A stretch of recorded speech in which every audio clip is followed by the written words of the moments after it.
The other thing that people talk a lot about and it's spoken about is signs from the universe, right? That the universe is giving you signs, you're being guided.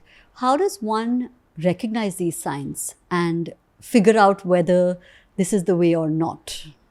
I think the most important practice here that comes is called listening.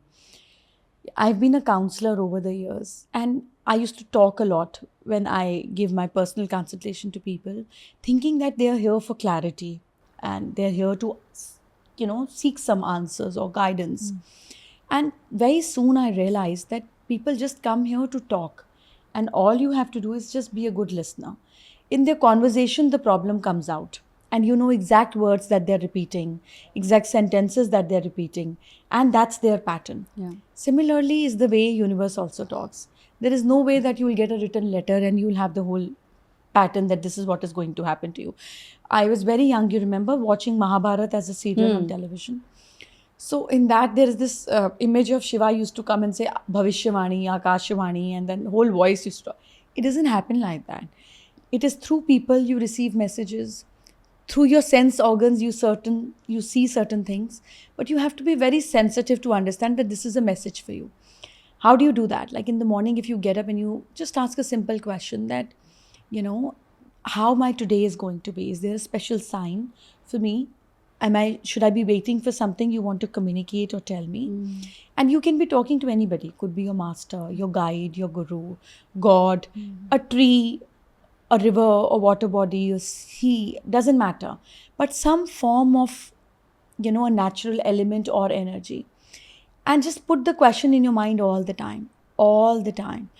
And then if you see a number, if you see something popping on your phone, if you see a message from a dear friend, if you see anything relatable to where you can connect back to your question, is the answer. So universe is very subtle.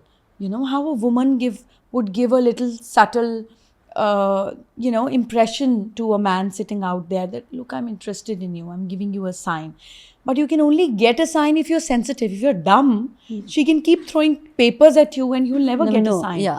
So similarly, universe is very sensitive. It's very subtle. It gives you very subtle signs, sometimes through numbers, sometimes through colors, sometimes and most of the time through animals, And the whole Shastra in our system is called Shakun Shastra. It's a whole science which people combine it with astrology and Vastu and different science, but it's a different science on its own, where you just look at a sign and you just get answer or whatever you're thinking. It's like universe is constantly answering you. But are you sensitive enough? Are you a good listener? If you are, there's always somebody who's doing a conversation to you. Thankfully, we should be thanking social media where people get to see and hear what they want. You attract similar energy of what you're looking for. Yeah. And you get so much of information that if you start retaining it of what is valuable to you, there is so much more you can learn. But again, my point is that people like talking about it. They like discussing about, I'm seeing so many this things, I'm seeing like this, I'm seeing these numbers on my phone. Whenever I touch my phone, I see this 1111 coming. And then I ask them certain questions and they don't even realize what change it's bringing. If you're seeing something, just Google. Figure it out what it is trying to say and see, is it relatable in your life? See it in 3 days, 5 days, 10 days. But as I said, it's more of talk than feeling, and hence there's no result. But when you Google or you kind of read something into it, there's so many different answers. A lot of different people are saying different things. For example, I love it. When I see 1111, it's like I'm getting my sign from the universe. But a lot of people say it's just a myth, right? So how do you know what to believe also?